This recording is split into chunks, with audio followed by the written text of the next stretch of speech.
We have to share that list with you, and you can. It's better than you can suggest us the universities and the coursework starting date and time.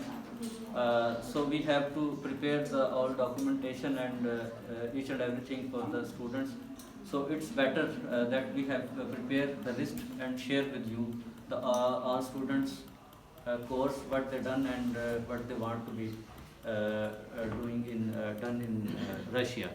So thank you once again, and I would to like also thank for Father Mikhail from Russia, who done all the things for the students of